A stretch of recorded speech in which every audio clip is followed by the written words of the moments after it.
Ready.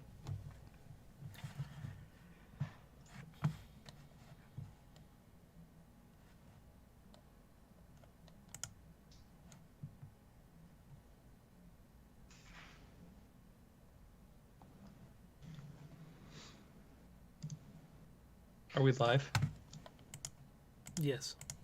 Oh, okay. I guess the silence kind of... Right. Do I need to move this way?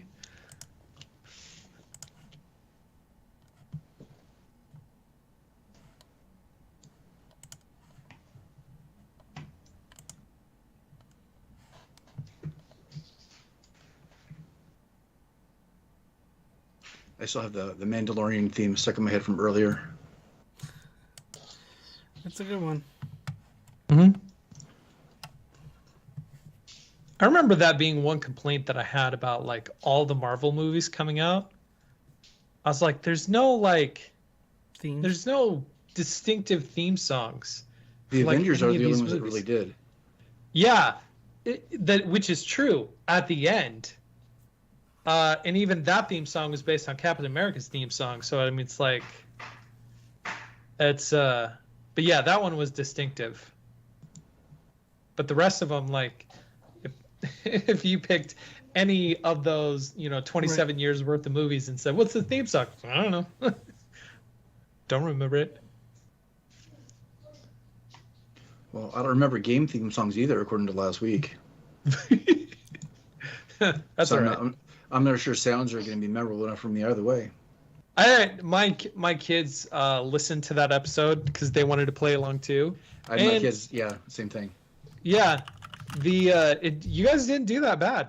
There was only a handful that both of you like didn't know. Well, it must be most of them because most of them are so like Zelda and Nintendo based, which I'm already at a loss. But my kids knew a lot of them. Like, how the hell do you guys know those?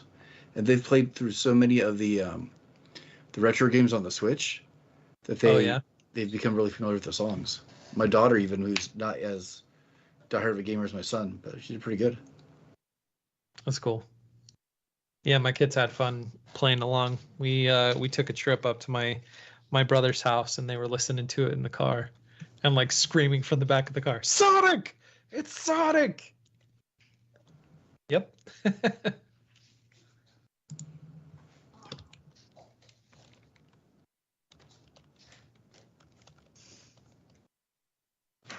Every so often in the chat, we should probably put like a spoiler warnings. I know you started out with it, but like even refreshing it maybe a little bit later. First 15 minutes are going to be... Boop, boop, boop. Hey, dude. You going to bed? What are you in? I'll show you later. It's really cool. You can like build environments. But good night. Night. Good night.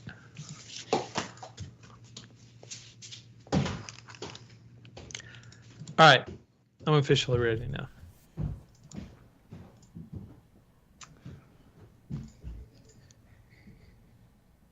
All right. Okay, let's do it. What's up, Internet? You're listening to the Making Geeks podcast, a podcast for makers, families, and geeks. What's up? Hey, 2 weeks in a row. Well, I mean, we've been trying to space it out for the last month just because, we have time to space things out and kind of delaying the final episode, which is next episode already, since this is 299. Yep. Drum roll. Which I thought episode 300 was going to be next week, but it's actually 2 weeks, so I just gained a week. Well, if we never do a 300, the podcast never ends. Like a whole meme with a guy, like, yeah. Yeah, we could Wesify this whole podcast and just never finish it. So that's mean. That sounds it's not like mean. Yes, it is. Yeah, it is not mean. You don't finish video games. That you explicitly said, like, I didn't take that as video games. The last boss. Right. I didn't either. Because if you never finish the video game, then there's always something, more to do. Have you beat Breath of the Wild yet? Yes. Oh, okay. See, we have like some proper beef in the podcast now. So like, More justification for breaking up. Yeah, really. Yep. It was. This is it what was did due it, guys. to some strife. That's true. Yep. I made a comment about Wes's gameplay habits, and it was all downhill from there. No, just like finishing tasks in general is the way it sounded. No. That's the way it I was sounded. talking specifically about his So I'll be video the game. Yeah. I'll be the instigator. Maker incontinence. Wait, that's probably the wrong word. What's the right word? We should do like our own version of like reading mean tweets. Yeah, something like that. Yep. Do a roast of the podcast. So what you guys been up to this week? I spent the last 3 days outside with my son. He's still on spring break for the remainder of this week. And we did a bunch of gardening. He actually seemed willing to help. And so we made more trips to Lowe's than I'm willing to admit over the last 3 days. Getting like another planter box, which ended up being twice as big as I anticipated, which means I need to get twice as much dirt as I anticipated. So several $100s deep into this project. We're like, oh man, we still need more stuff. But I will have plenty of tomatoes. I think we have 11 tomato plants. We have various like varieties. Some are cherry, some are like Roma style, some are like slicing tomatoes. I've got probably 8 different pepper plants of like jalapenos, various red peppers, green peppers. There's a purple pepper. Purple bell pepper. I never had one, but Grant wanted to try it, so we're going to give it a shot. I got watermelon, which I never planted before. We'll see how that does. We'll take bets to see how that turns out. Some carrots, a bunch of random stuff, and some herbs and stuff just sort of fill it out, and some marigolds to attract pollinators, as you do, and to repel other unwanted things, apparently. We'll see. Marigolds, really? Yeah. Apparently, there's different like worms and things that love tomatoes but hate marigolds, and supposedly it deters them with the smell. I don't know. We'll see if that's true. I'm not sure. I never really had a problem with like hornworms or any other pests that were like burrow into the fruit of a tomato. So it could be like there's an episode of Garfield and Friends that I always remember, and it's like this one episode that the rest of the series doesn't really bring any memories of any significance. But there's this one segment, I'm pretty sure in the last 300 episodes I've mentioned it, where there's like a door-to-door salesman or some sort of salesman selling elephant repellent spray. And Garfield, of course, buys it, but there's no guarantee it's not working because you never see any elephants. So it's like this gag that has always stayed with me that I always like think about from time to time. So, yeah, it's funny. What else? I've got basil. That's supposed to enhance the flavor of tomatoes. I've got rosemary planted with peppers because that's supposed to do things as well. So who knows? We got all kinds of variety. It could be a boondoggle and just a complete waste of money as well. So fingers crossed. Very cool. I think I'm a little bit late getting to all that this year, but we've only had, 3 days without rain for the last 3 months. It seems like, at least in a row. Not a whole lot going on here. I've been working a little bit more work. We're putting together we have what would you call it? I guess a showcase tomorrow night for our department. So a lot of the time has been dedicated to that. I have been messing around a little bit more with AI for something I'm going to be doing. And how would I put it? That I'm going to be turning into product in a way. And also working in Blender again. That is also going to be going along with some of those things. So maybe I'll talk about that online at a future date. But yeah, so little things in progress. That's kind of about it. How are you, Donovan? So I guess I'm an amalgamation of the both of you because I have been working on garden stuffs My parents and I built a greenhouse in my backyard to start this project that I've had in mind of a solar-powered self-watering greenhouse that I think I may have talked about on the podcast before. But essentially, it's a greenhouse that has solar panels on it that's hooked up to a Raspberry Pi that has sensors in some of the plants and a watering, like an automated watering system. So when the sensors in the plants say, "Hey, this row of plants need water," then the Raspberry Pi is like, "Okay, kick on the watering system," and it waters it. Yeah, it was going to be great. And I say that in past tense because last night there was a windstorm, and I don't know if a tornado touched down, but there was like tornadoes in the area, that kind of thing. And at 12:30 last night, I got woken up by panels from my greenhouse being ripped off and thrown against my house and into the neighborhood. And I assessed the damage this morning, and it is completely gone. All my plants, all my starters, all my seeds. Ooh. Like the only thing left from this is the raspberry plant. Oh, dang it! The raspberry plants that I've had growing in a pot for probably about 8 years now is the only thing I have left. So there's that.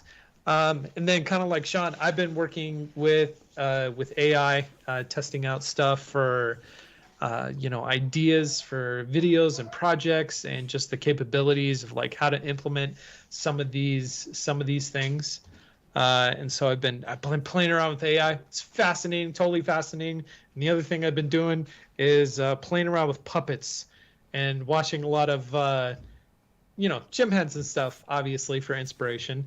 But I am trying to come up with and develop a little puppet corgi of Piper, our little puppy, because I realized kind of like moving forward, one of the things that I think it'd be really fun to do in my videos is to have somebody to play off of. And most of the time, because it's hard to get my kids on camera, let alone get them to banter with me and stuff like that, I'm like, well, what if I take a cue from Jim Henson and just, have a puppet? And I've been watching a lot of Tested. Adam Savage recently just went to the Jim Henson Creature Shop and has done a series of just all things Henson and puppets and Muppets and dozers and oh my gosh, it was so cool. And so like off of the inspiration and motivation of that, I was like, I want to develop my own puppet. So it may not be in my next few videos, but eventually there will be a little puppet corgi for me to, banter off of and play with.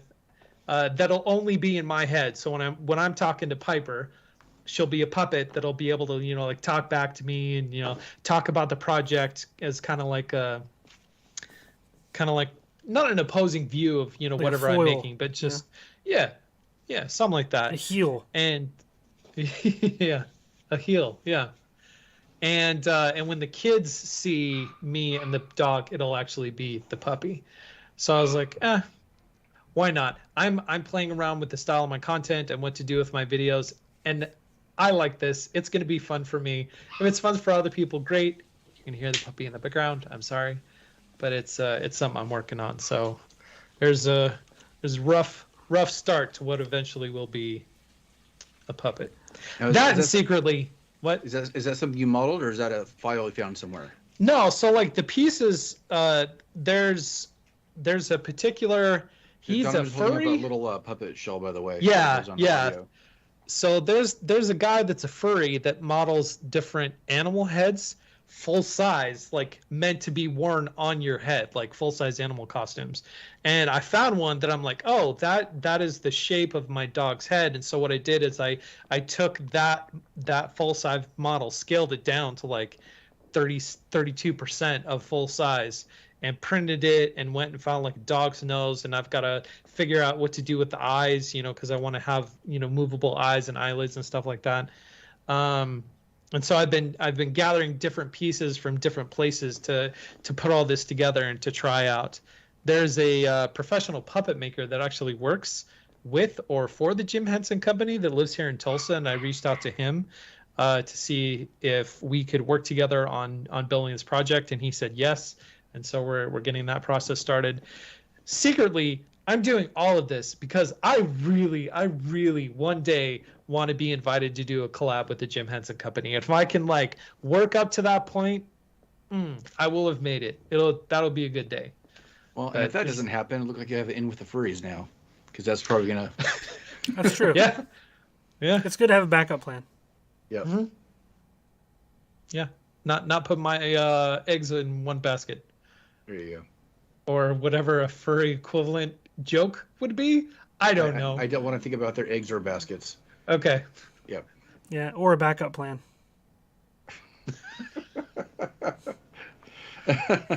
I miss you guys. Oh my gosh. My wife and I had this conversation. It's like, so what are you going to do if you're not doing the podcast? Actually, no, I said it. I was like, what am I going to do that I'm not doing the podcast? It's going to be weird. Yep. So with it being episode 299, we thought it would be kind of interesting to do like one final huge geek out / spoilercast episode, especially when we're kind of really almost at the doorstep of summer, which is always the start of a huge movie season and other things and other properties, all the things that we get really excited about. And we're going to start off by talking about two things specifically because they're kind of timely right now. So that one is a Mario movie. We talked about it a little bit last week, but I think that we all kind of want to do a little bit more of a deep dive in talking about it. I know that I would love to hear what you guys have to say about it even more, just because of some general knowledge stuff that even I don't have. And then season 3 of Mandalorian just wrapped up. So we'd like to talk about that a little bit too. We'll try to give proper warning once we get into some spoiler territory stuff, just so that you can hit pause and come back to it later once you're ready to pick up. If you've not caught up with either of those film, movie, shows. We'll go with shows. Should we start with Mario?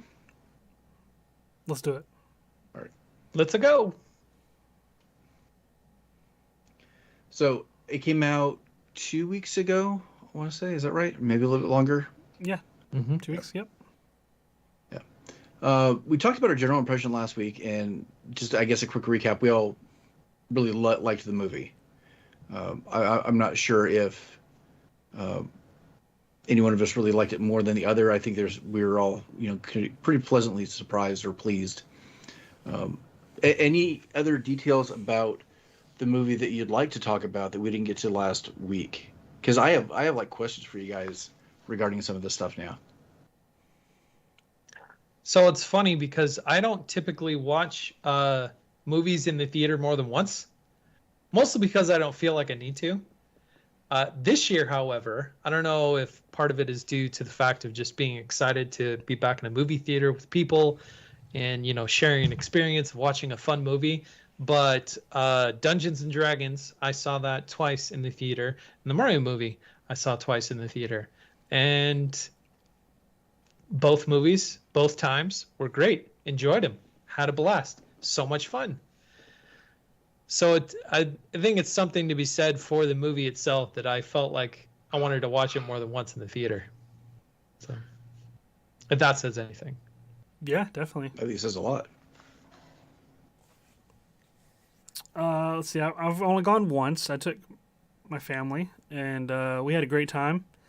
I didn't really have I had high expectations because it is Nintendo, and they did sign off on it after a 30-year hiatus of, writing off the whole film industry after the debacle that was the live-action Mario. So I was pretty confident that they wouldn't. They had tight enough control over the material that they wouldn't let it go astray, and especially since they did already kind of get their feet wet by letting Bowser show up in Wreck-It Ralph 1. I thought that was a good sort of demonstration of that. Primer. Yeah, exactly. Is that what you're saying? Yeah. They like to sort of, they do that with a lot of their IP and a lot of their technology too. They'll do like a little test run of an idea in a smaller scale before they're secretly working on something in the background. I think that may have been something along those lines. Because I remember looking at some of the behind the scenes stuff for Wreck-It Ralph 1, and the producers and stuff were saying how particular they were about like the size scale of Bowser versus some of the other characters that were in there, and just they were very protective of the stuff they could do, stuff they couldn't do, and like they had a lot more iteration with the original IP holder for that specific character than a lot of the other ones that might, and like Zangief, for instance, you know how they were like kind of bantering back and forth, and so I went into it more optimistic than most. That being said, I was also equally befuddled by the announcement of Chris Pratt as the voice of Mario, but I liked the way that they sort of explained it in the movie verse, and that they also included multiple characters for the original voice of Mario to inhabit in this world, and they actually did it in a cool story kind of way as well, which we can get into once we get into more of the nuts and bolts. But yeah, I had a great time with it, and I'm looking forward to sort of diving deeper down the warp pipe, as it were, with you guys. Yeah, definitely. Whenever we talk things Nintendo, I mean, I have general knowledge of a lot of this stuff, but like I mentioned before, you guys, I think, have a deeper knowledge, whether because you actively look or pay attention to those things, or just the experience of spending so much more time playing the games. I was optimistic too, and kind of overlapping a little bit with what you said, Wes, in that I don't think Nintendo would have let this go unless it met their expectations, and I think it's why it took up till now, because they could have done this 10 years ago. I mean, sure. You know, CG animation was good enough 10 years ago to actually carry this, but I think, and I don't know if it's Illumination and what they've done and established them as being a solid studio or what to do it, or because they let them have more control. You know, I can't picture Disney or Pixar doing this for Nintendo. I think it had to be somewhat independent, and I think Illumination probably was the best bet for them. So, yeah. I was surprised when it was announced that Illumination was going to be the production company for this, because I'm like, is it going to be like a Minions-ified Mario? Right. Which it kind of was. Yeah, a little bit. It had a little bit. some similar sort of flair to it. Yeah. Yeah. The textures, I would say, I think were wholly unique to anything that Illumination has done before. If that makes sense.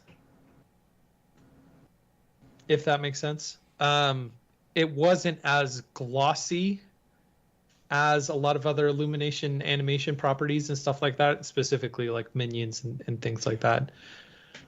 But it was, I think it worked. Like, I really do think it worked.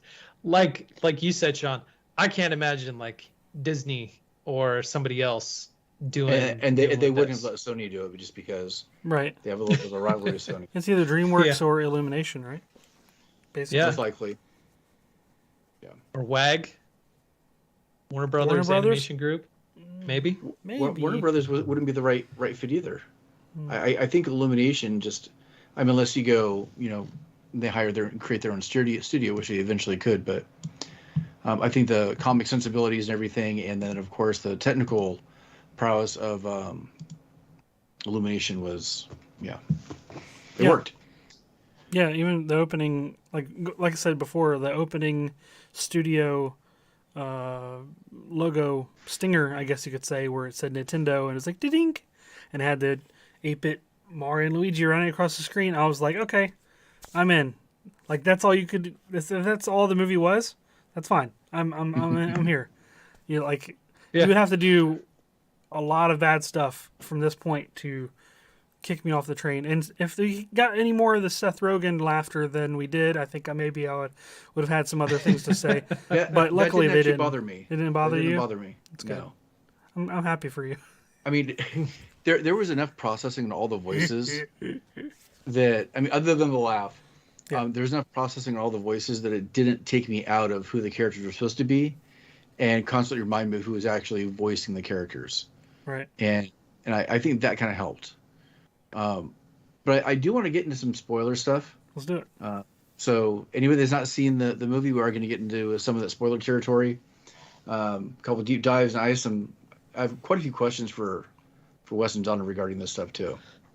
Did you guys have any kind of expectation in terms of the story based on what has already been established in the games, other than the most baseline of rescue the princess type thing? I mean, did you have any expectations of the story? From the trailers, it seemed like they were flipping the script, at least from that basic premise, like you said, like where Princess was the one that was captured. It was pretty clear that they were going to have Luigi be the princess stand-in this instance. And also for from Luigi. Right. I don't know, like based on the Mario games, they never really had that great of a story to begin with, in my opinion. The most story they ever had was the intro to Mario Sunshine, where they had like the characters going on a vacation, and even then, like I didn't like that, and they gave Bowser like a voice, if I'm not mistaken. It's been a while since I played that, and some other things, and I didn't really care for it. I was like, I don't know, but like it's always been paper thin, and like the least compelling reason I would play a game is the story, personally, unless it was like Mario RPG, which then obviously they're going to lean heavier into the story because that's kind of the game.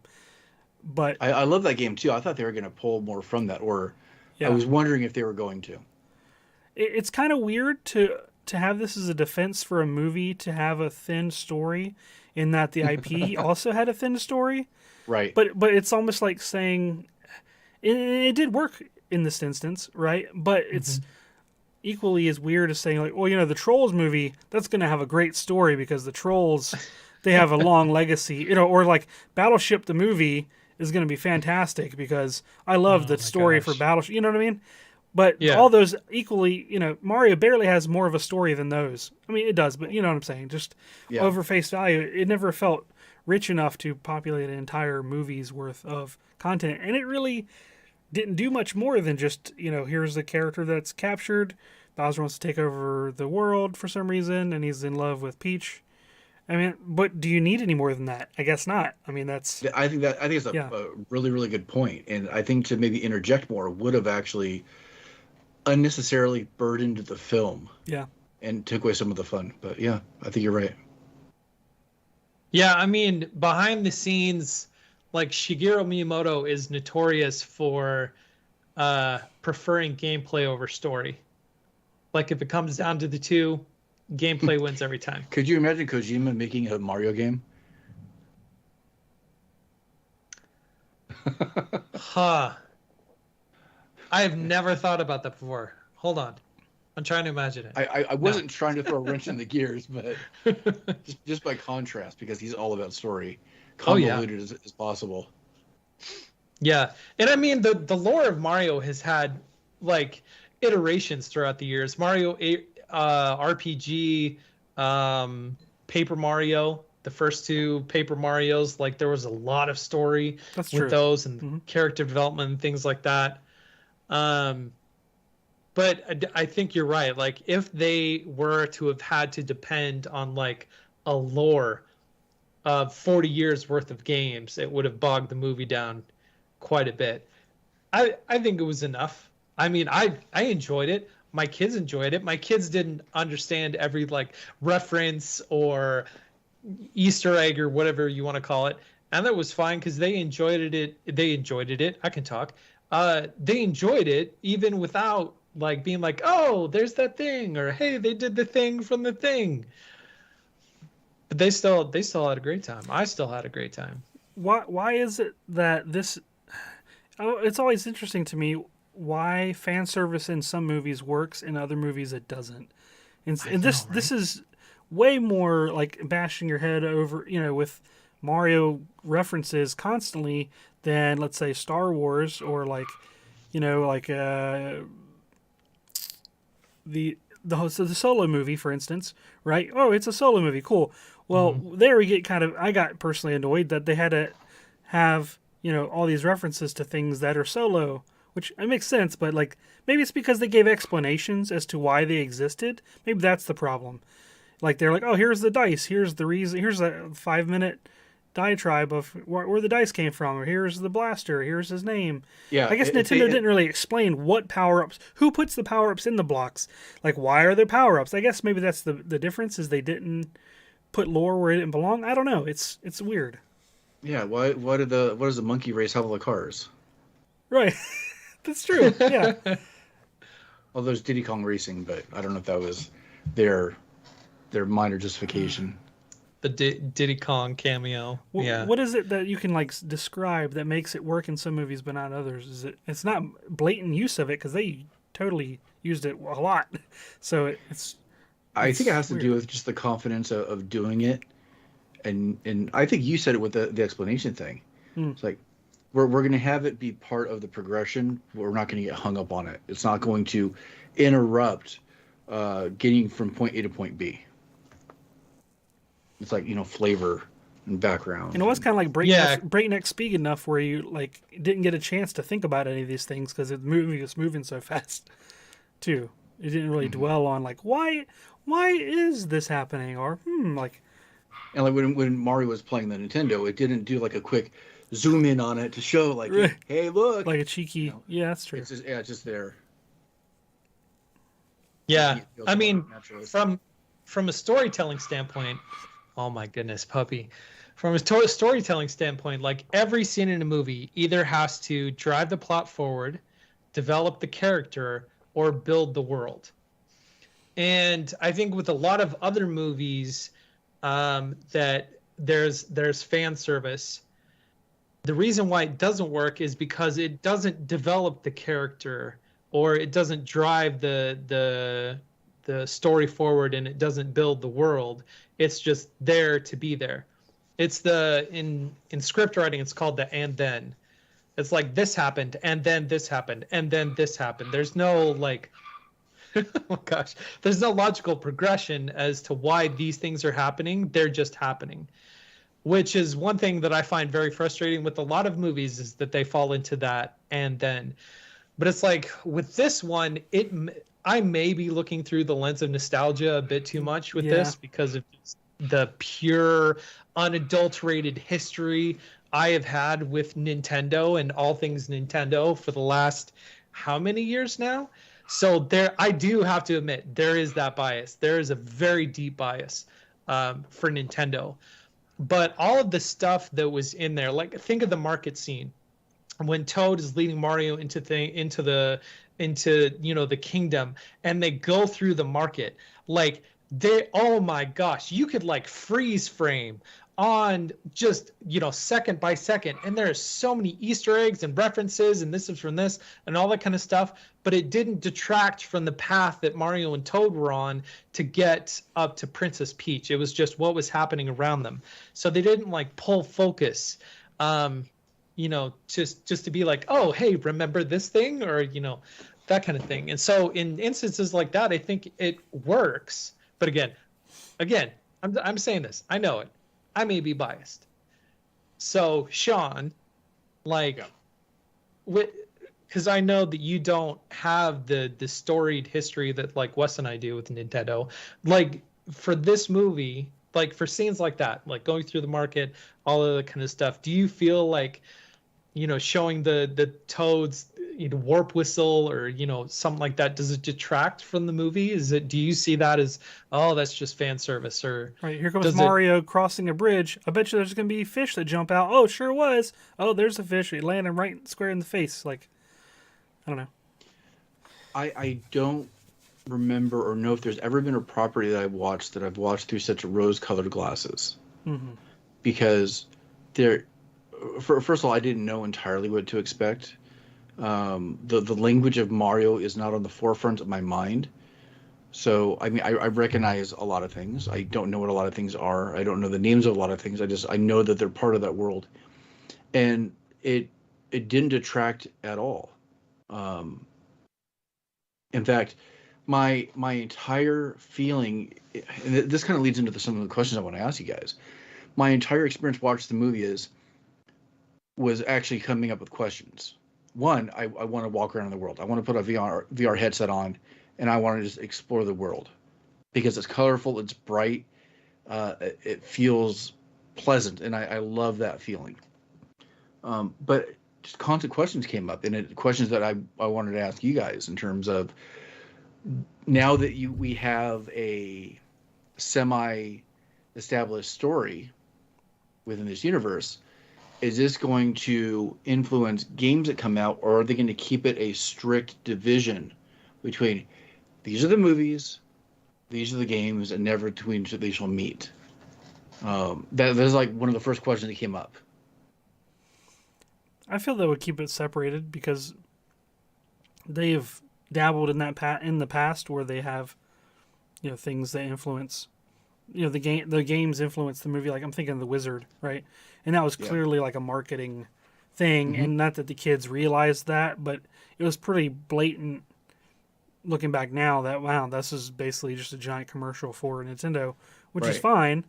But it seems like maybe they're going to be more tactful about it and more graceful and keep them independent so then they can do separate lines of creativity and not have to get bogged down by any interconnecting. Because honestly, even the storyline between one Mario game and another Mario game can be completely different and disconnected and not have any sort of throughput of a storyline that you have to remember from a previous one, unless it's a direct sequel like Mario Galaxy versus Galaxy 2.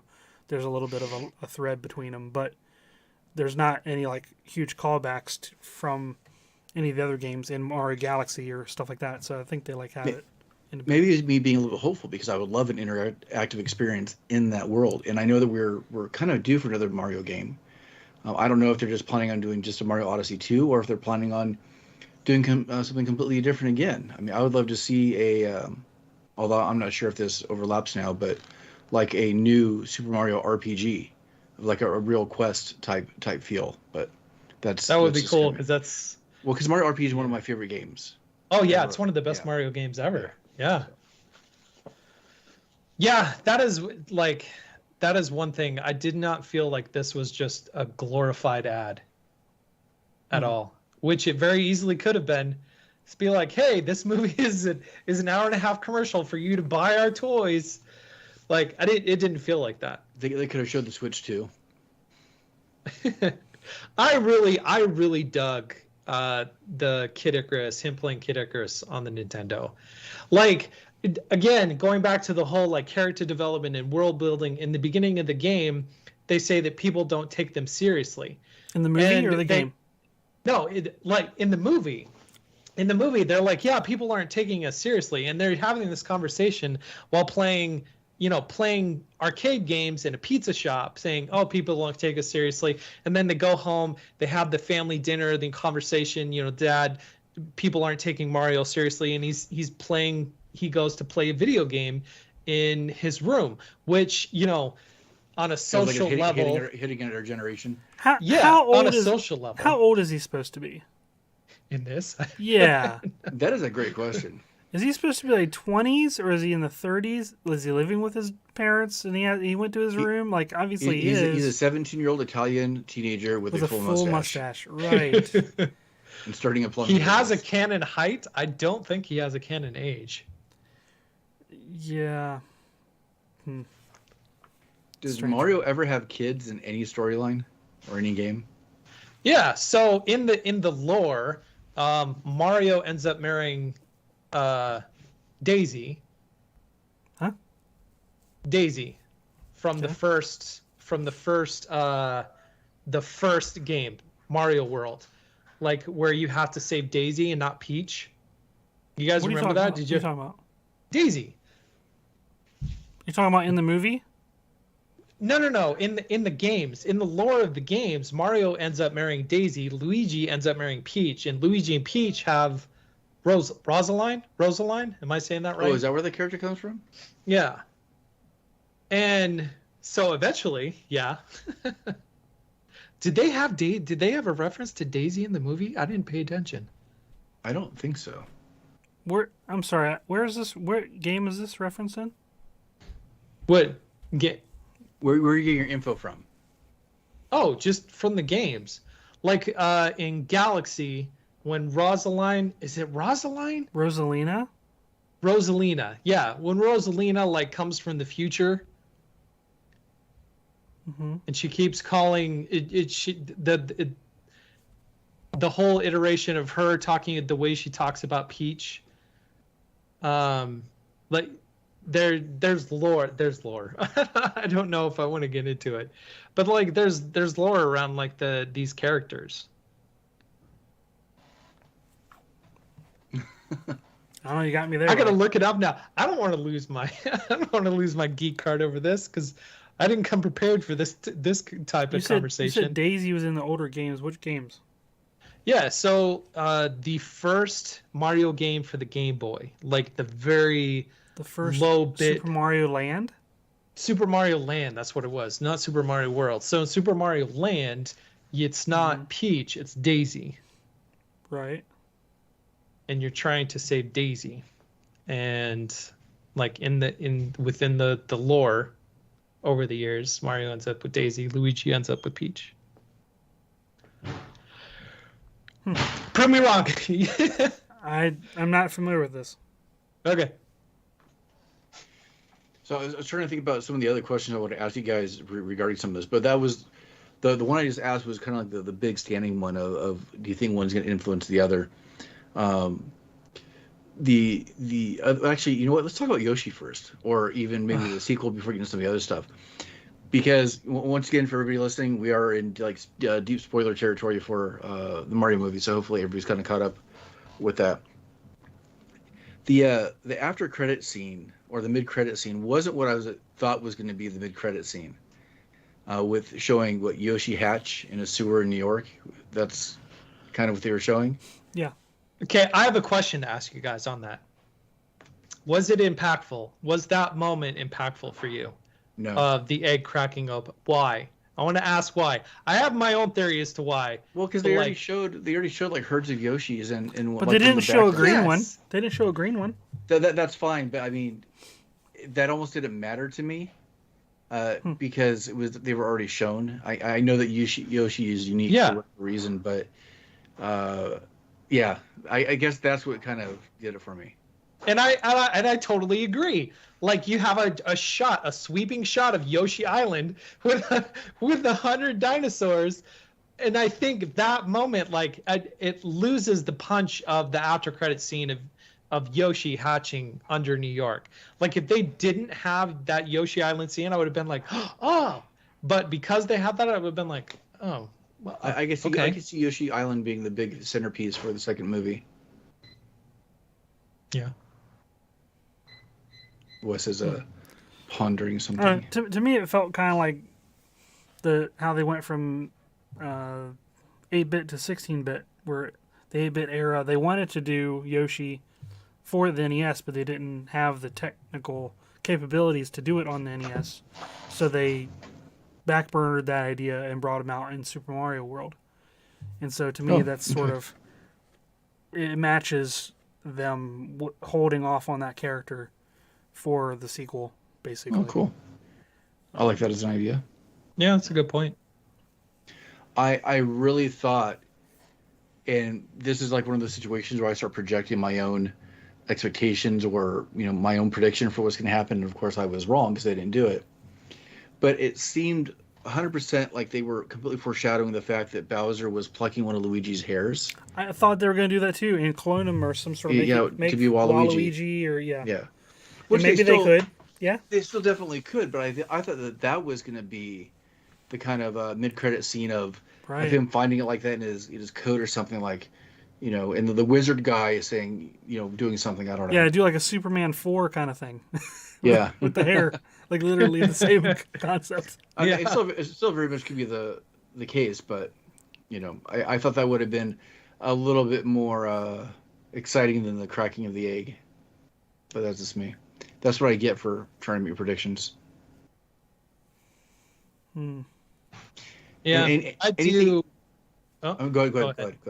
I was going to say, I think my favorite my favorite scene in the movie is probably at the very end where they're fighting Bowser, and like the fire blast from Bowser comes right at Mario, and you think, oh, it's game over, man. And freaking Luigi's there with the lid, like protecting Mario, because Luigi, like through the years, like just dumped on. Like I love Luigi, Always second but fiddle. as a character, like he's always dumped on, and it's funny because it's like he's now the princess that needs to be saved in this movie, but like at the end, it's totally the one that comes and like just saves Mario, and then they, uppercut Bowser together and save the day. I loved the whole Luigi's Mansion reference in the whole beginning of the film.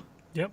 Yeah. In a small way, I wish they would have pushed it a little bit further for some of the tropes, but I know that they had the story to get to. Yeah. Yeah, the Shy Guys. My kids are like, "Who's that? Who's that? Who's that?" And during the movie, it's like, "Oh, that's this person. That's this character." It was fun. Is there anything else regarding the movie that you wanted to bring up, point out, or anything so we could kind of keep moving along?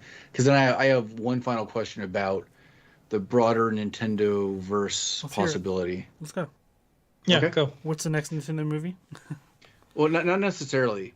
My question, I mean that's also one of the questions, but the question I had was, what properties? I mean, we could probably like hash them out really quick. Like, what primary Nintendo properties are prime for a movie?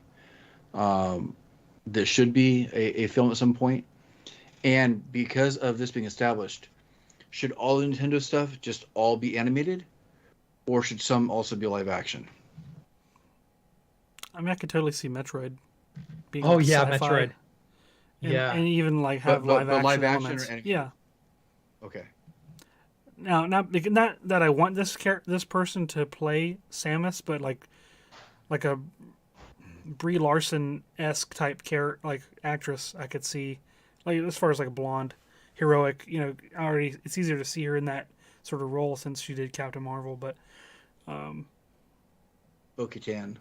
yeah, exactly. Yeah, I forget her name, but yeah, Katie Sackhoff. Yeah. yeah, Katie Sackhoff. Or obviously Legend of Zelda. There's a lot of material to use there, but Mm-hmm. I'd be hard pressed to think of another one beyond those three that will be deserving of a movie. So Zelda, of course, and then Metroid. What was the other one, or is it Mario the third one? What's the other one? To me, those are the pillars. Oh, okay. In my mind, Okay. but Yeah. I would totally go see Star Fox or Fire That's true. Emblem. I don't think something like Animal Crossing you could they adapt. need to do Kirby. Star Fox in a Muppet theme. Kirby. What would be fun?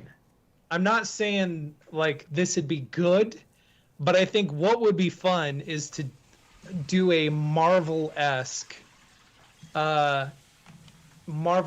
adaptation of like all of the Nintendo properties, where instead of Infinity War at the end, it's Super Smash Brothers bringing all the characters from all the properties together. That'd be a fun time. I'd go watch that movie. I mean, I'd go watch the movies. Conceptually, yes, but I think that there's these interesting pillars that almost shouldn't cross over. Like Zelda seems like its own thing that is kind of like its own column, Metroid's own column, but things like Kirby and Star Fox and Donkey Kong's already part of it now. Those all seem like they could populate the same screen, where everything else seems like a very, very different world. Mega Pikmin. Man. Oh, Pikmin, yeah. I'm actually looking to see like what are the first party properties. There was talks about Splatoon being a movie, which I don't know why. My kids had enjoyed that movie. Ring Fit the movie. I think Star Fox would be cool, especially if they went back and used the puppets that they had made for some of the commercials. Yeah. And do like a Muppet kind of style for Star Fox. So really trying to find the best medium to tell that story. Yeah. Yeah. I mean, now they're going to have, so many different scripts can be thrown at them now after being the most successful animated movie of all time. Yep.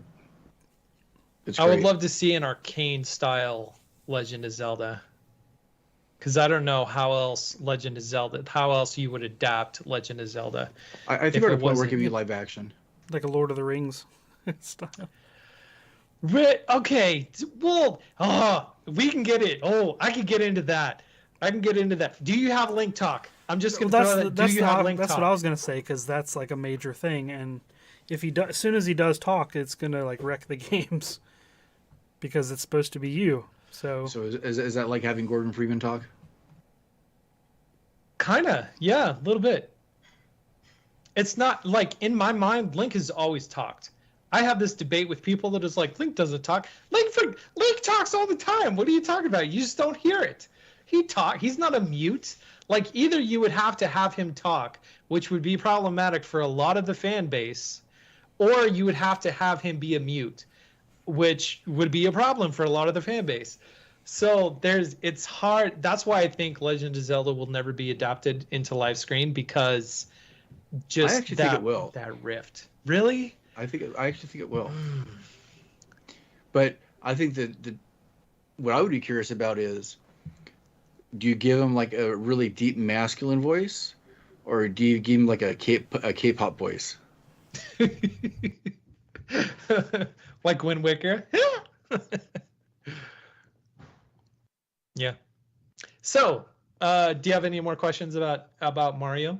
Any more topics about Mario? That was primarily it. Just because I really look forward to seeing a larger universe, sequels, and more properties.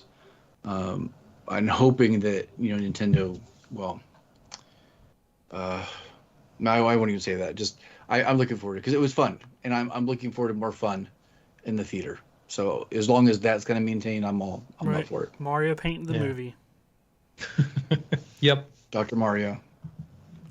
I was looking all over for a Dr. Mario reference somehow, like at least a pill or something, but I couldn't see anything. Well, here's one more quick thing then.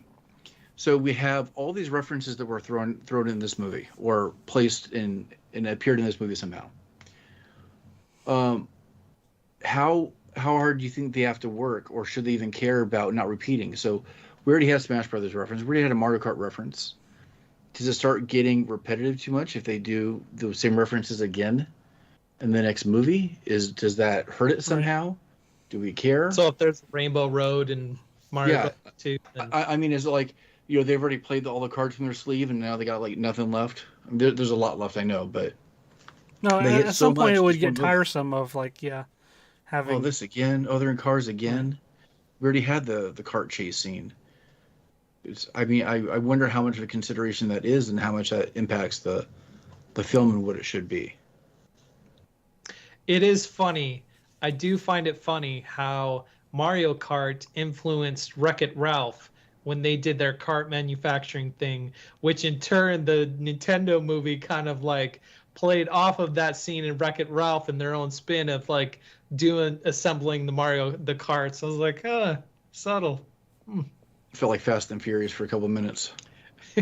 Yeah. So are we ready to get to let's do it. The other topic 2. So this episode is going to run a little bit long, but I think rightfully so. So Mandalorian season 3 finale of, what do you guys think? I mean, I have no expectations at this point, because I have no idea what the goal line is in a small way. I mean, I understand that like they're taking back a Mandalore and kind of like that kind of indication, but beyond that, I don't know. We have like these two characters with Din Djarin and Grogu that I don't know where their destiny is. I don't know what their type of end game is. So I don't know what to expect out of this anymore.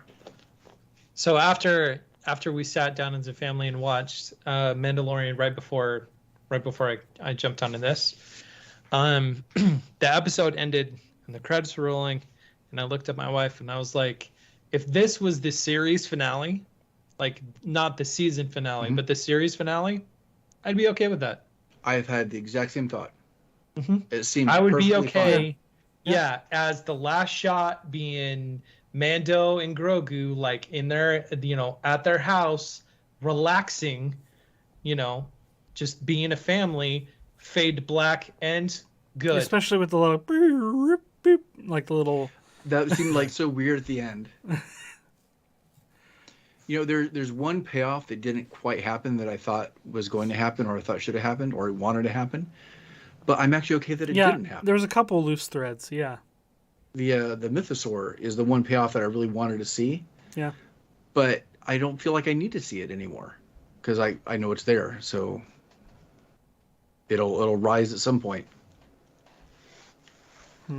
What was the other payoffs that you were looking for, Wes, that didn't pay off? I mean, maybe it's because they haven't grown up yet, but at some point they're going to fly those winged creatures that they stole from the nest of that larger winged creature a couple episodes ago. The beginning of the season? Yeah.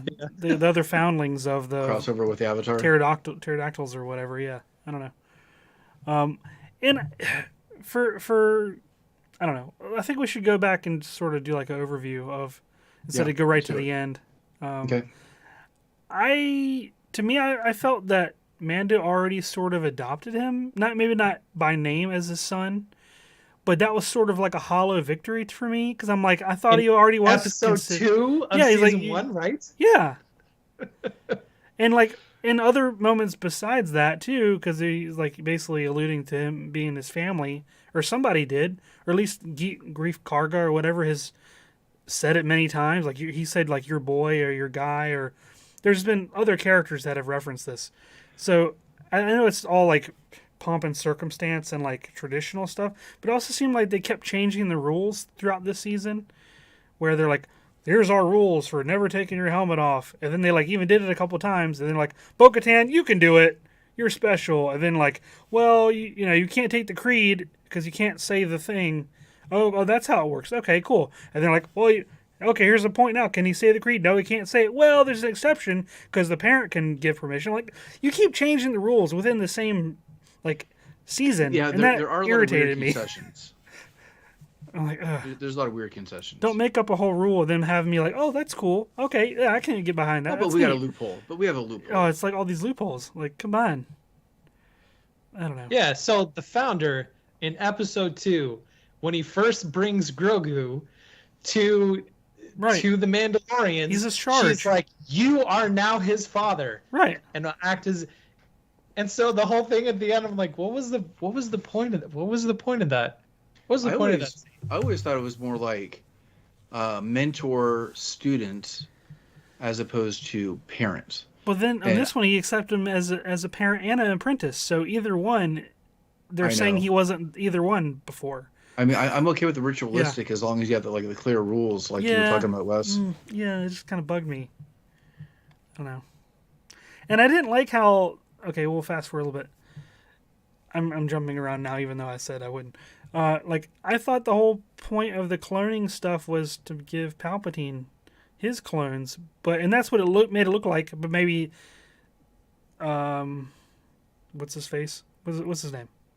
Moff Gideon. Moff Gideon, thank you.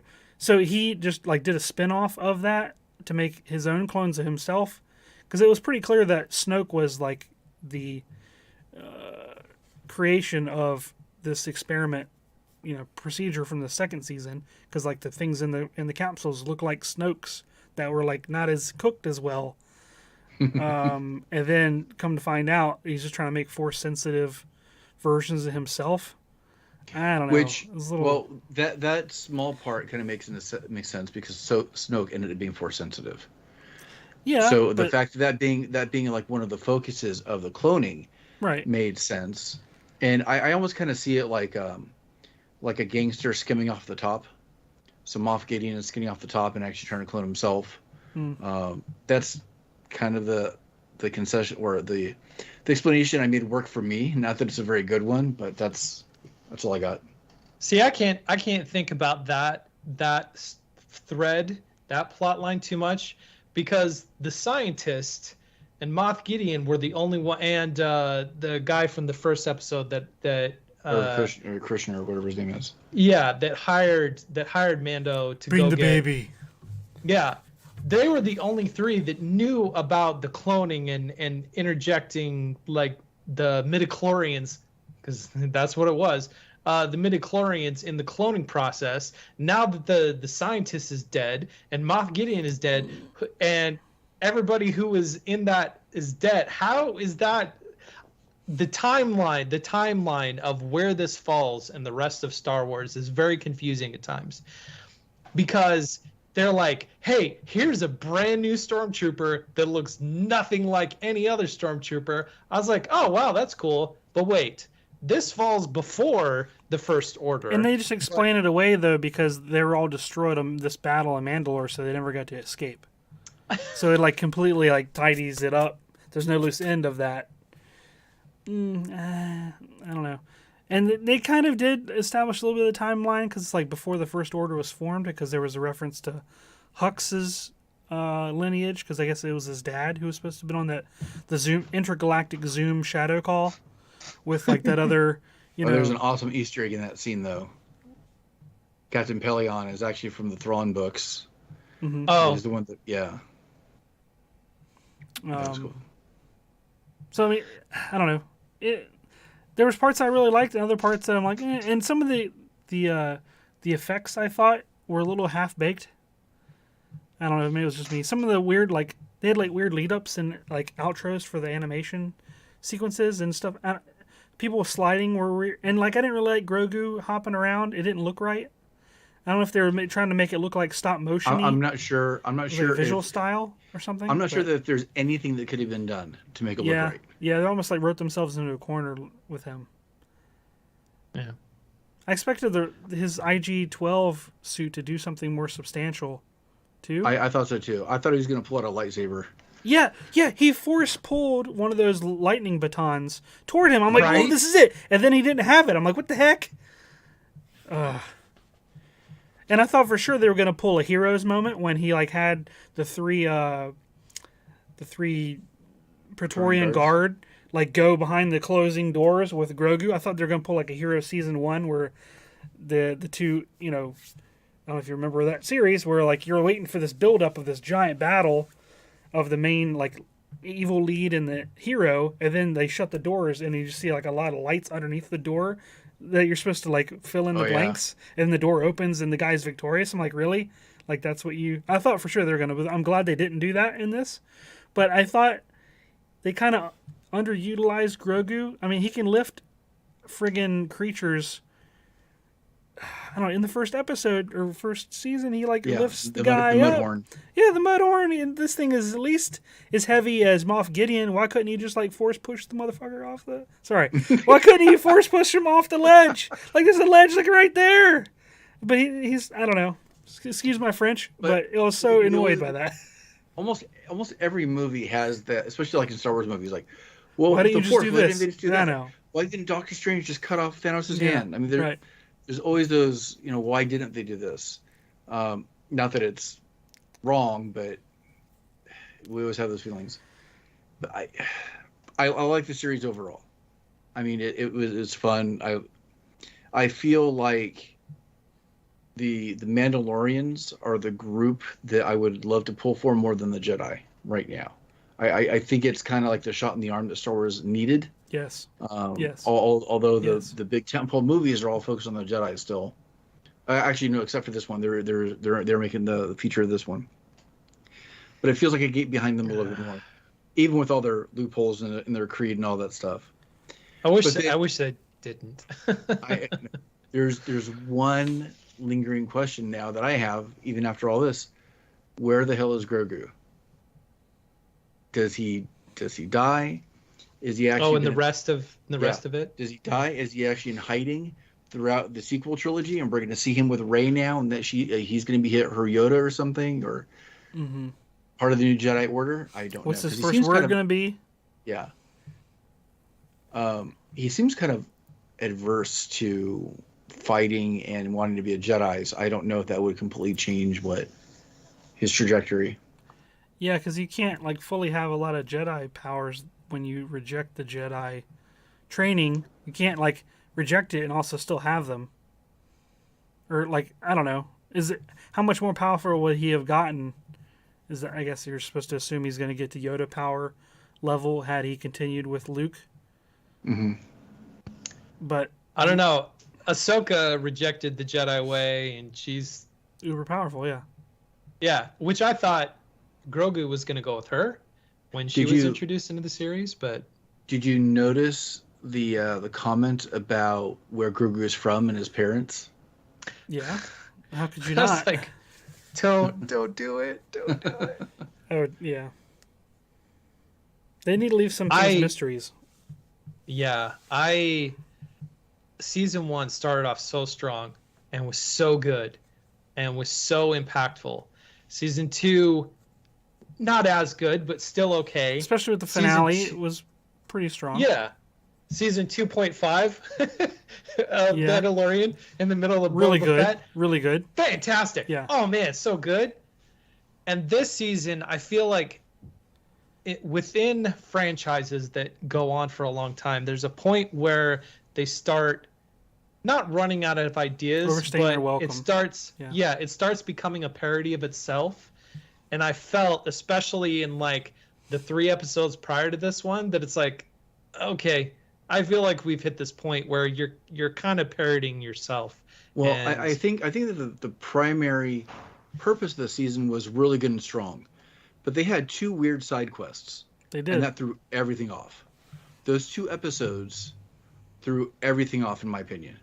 But I think that the retaking Mandalorian, I think that is an awesome trajectory for the series. Just it should have been a little bit more, I guess. I don't know. I mean, I guess if it almost seems like maybe they weren't sure if this was going to be the end, so they made it seem like it could be a potential series ender with the way it ended, but also leaving, yeah. It sounds like the movie may not have gotten greenlit until this is already done filming. Then it kind of felt like maybe that would be the case. I don't know. I mean, Grogu's also a knight now, so that's got to play in the movie somewhere. And I don't know. I thought for sure there was going to be that one bullet or that one stab or that one blaster shot that's going to hit Grogu's chest, and it's going to be like, oh, reveal, I've got armor. You know what I mean? Like whenever movies do that, like we're like, Frodo. Yeah, exactly. Or I have this one book that's made of this thing. It's in my pocket, where the character puts it in their pocket and they get shot and they fall over, and you're like, just kidding. I had a book that happened to be right where the bullet was. I thought for sure they were going to pull some crap like that, which I'm glad they didn't. That's fine. But now he's Din Grogu. Din Grogu, yes. Eating frogs. I don't know. Yeah, it's okay. But my daughter just started laughing. She's like, that's the stupidest name ever. So there was the moment at the end when he stops the fireball of the ship coming to destroy everything.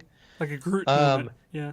There's if you guys watch Rebels, there's a character in Rebels called Kanan, who was the tutor for Ezra, who's going to come into play in the next series that focuses on Thrawn and Ahsoka and Ezra and all this kind of stuff. And Kanan, like, it wasn't shot for shot, but it was almost exactly the same build up and use of the Force and stuff like that Kanan did at the end of Rebels. That he ended up dying because he was saving everybody, but Grogu did the same thing, and even my kids were like, "It's just like Kanan." I was like, "Yeah, it's just like Kanan. It's just like Kanan." One small detail. I'm assuming that being able to provide that kind of protection takes a lot out of somebody, like a lot of force power. And he didn't pass out like he did in the first season from using the power. He just sat down. He kind of sat down, so he has gotten stronger. It's true. Yeah, moving that light stick a couple feet. Minor detail doesn't really mean much, but he did force push a couple of the guard around. Like they kept like little rag dolls, like like they fall off camera to the left, fall to the right. Oh, here we go again. Wee, like okay. Yeah. New Stormtrooper, new toys. Not gonna see him again ever. Nope. Super Moff Gideon. And I guess he died. Why a founder's helmet? I didn't understand why he chose to do a founder's helmet as his Mandalorian helmet. Because he's founding a new race of clones of himself, I guess. Because the horns are supposed to be aggressive and showing like, bad guy and Darth Vader-esque. So is that the presumption? Is that he had the Beskar stormtroopers spring him from the prison transport? That's why you saw the shard of Beskar. And they didn't really say it, but I mean, I guess that's what the thread you're supposed to weave. Okay. And was that Dave Filoni in the final cantina bar or whatever in the back with the hat on the left-hand side? Did you guys notice that? I did not. I think so. There's a guy who had like a wide brim hat, and I know he loves wearing his hats. I'm like, that looks like Dave Filoni, but they never like really held the shot super long. But okay. I am surprised that they destroyed the Darksaber. I was surprised by that. And it sounded like a tin toy when it hit the ground. It didn't sound like it had like any weight at all. It was really kind of weird. It's for from a sound effect point of view. Yeah. Where did my wife is like, oh, she's gonna get a robotic hand now. And my kids are like, why? It's like because he totally like crushed her hand. Oh wait, no, she's fine. Right. It's like they're trying to start all new tropes, not just use the old ones. Mm-hmm. Where did Din get IG-11 rebuilt at? Somewhere. Don't know. Because this little what are the small creatures that are supposed to be the droid experts now that are on? I don't remember the name, but it's like the Babu Frick character. Right. They were introduced as the experts, but they seem super surprised that there's IG-11 again. They're like, whoa, ah! Like, how long? Like, I don't know. I thought he got. I don't know. I was confused by that. It's something they don't want you to think about. Yeah. Don't overthink it. Yeah. So my wife tells me all the time watching Disney stuff. Just don't overthink. There ended up being a lot less to talk about with Mandalorian than I thought, but at least we talked about it.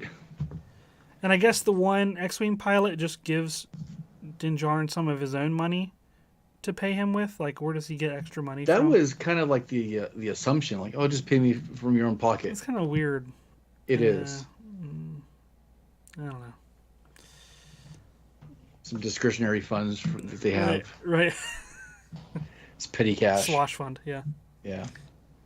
I'm glad it ended the way it did. Like I said, if they ended it here, I'd be happy. I'd be okay with that. Yeah, it sounds like I'm nitpicking because I'll have fun with nitpicking things, like just to look at the fallacies and like the weird inconsistencies. But overall, I enjoyed the episodes, and I even enjoyed the Jack Black one, even though it was like strange. It was definitely a side quest. I would rather had that episode than the one where they went with the doctor. Like, that didn't have any point. They did not seem to really progress things enough to warrant an entire episode. Right. One thing. Go ahead. I mean, because if you're just going to kill the doctor off, he's not dead. Why spend? I thought he was killed. No? I think he was just like had his brain scrambled. I presume he was just like in a hole somewhere with his brain melted. No. Oh, well. Or did they do something more? I must have missed it. I could not remember accurately either, because I mean, if that's the case, if you're not going to kill him, if you're just going to torture him that way, then I don't know if that is a purposely left left thread, right, so that there's still something to be repaired or regained from the clone stuff. I don't know.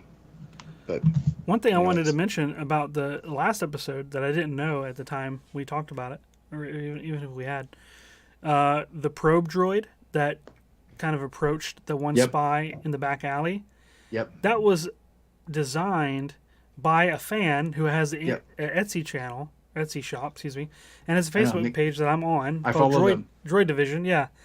And one of his people that he created the probe droid, like recreated, I should say, for people to purchase through his Etsy shop. Someone did, and then built themselves a full-scale animatronic probe droid, and the guy got hired on with Legacy Effects helping to have his own droid that he made in the show, and he actually controlled it on screen.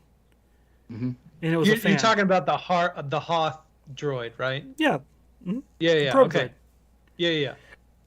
Yeah, it was a fan-made thing that they included. Yeah, it's really cool. It was super neat. Yeah. Just a little tidbit. I don't know. So I don't know if you still want to go through all this, but I had it looks like 20 movies that are coming out. Let's do a lightning round. Let's go. Okay.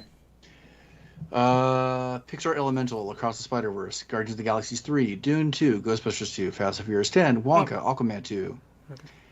Indiana Jones and the Dial of Destiny, the Disney's The Haunted Mansion, The Blue Beetle, Barbie, Ninja Turtles, Gran Turismo, so Transformers: Rise of the Beasts, Gran Turismo, are you serious? Oh my gosh.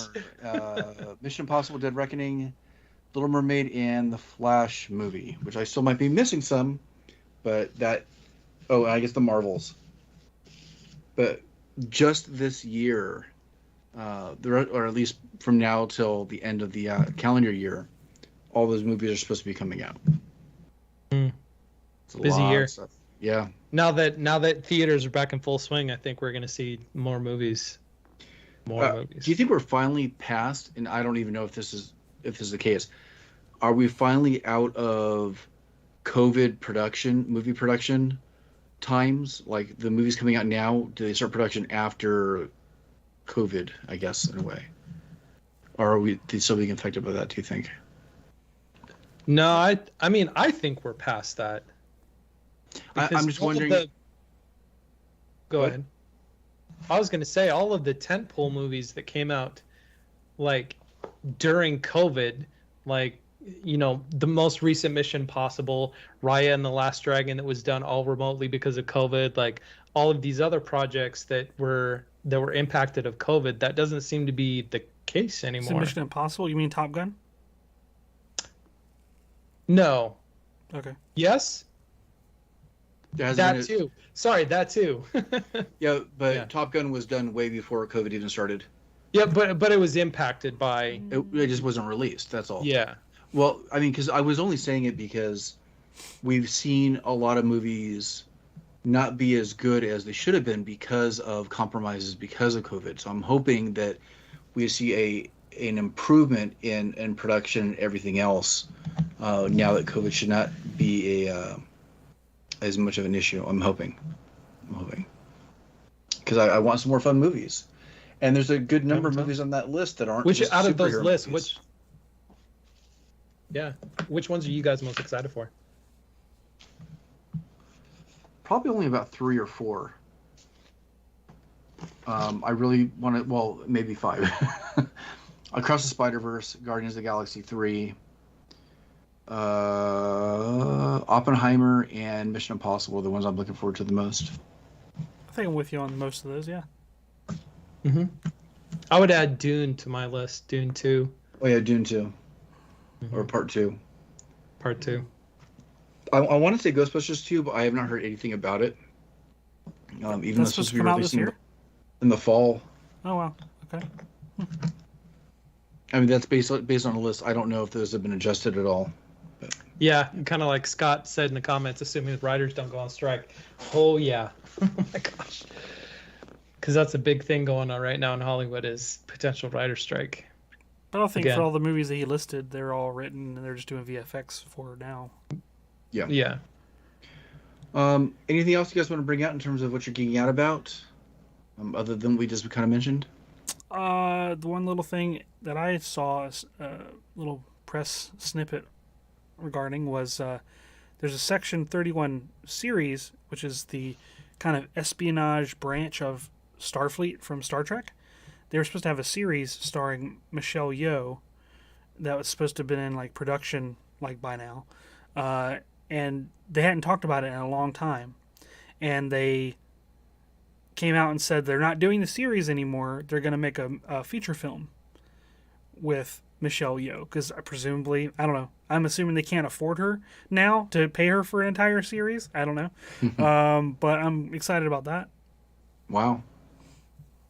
And I have no idea about any of this stuff, but it sounds cool. Do you think that's going to be exclusive to Paramount Plus, or are they? No, it's in the theaters. Oh yeah. Yeah, feature film. Yep. Oh, cool. And I haven't seen Picard, the last episode yet. I'm gonna watch it after we wrap up here. So I'm sure I'm gonna do some geeking out for something that I'm hoping will be good. I guess the rest of the season for season 3 has been pretty great. So hopefully they wrap it up in a good way. I'll let you know. Have you, Donovan? Since my conversion over to Mac, I haven't been on Steam as much as Wes can attest.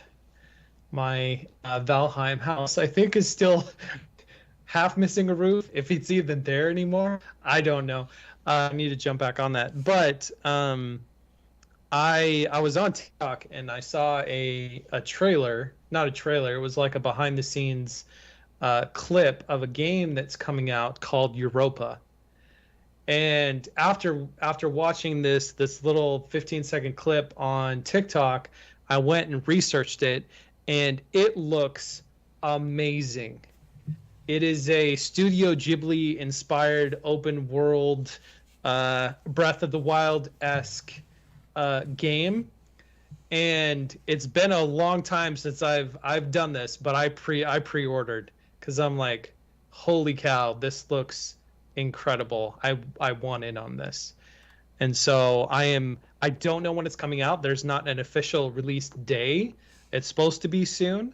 But I'm excited for the game Europa because it looks incredible. It looks like you're playing inside a Studio Ghibli movie. It's phenomenal. The art direction that they took the game and the snippets that I've seen of it. So I've been geeking out about that. Very cool. I'm geeking out about 2 trips I have coming up. I'm going to be visiting the East Coast twice in the next 2 months. So I'll be going out to North Carolina in about 2 weeks. And I'm going to be going to New York in June with the family.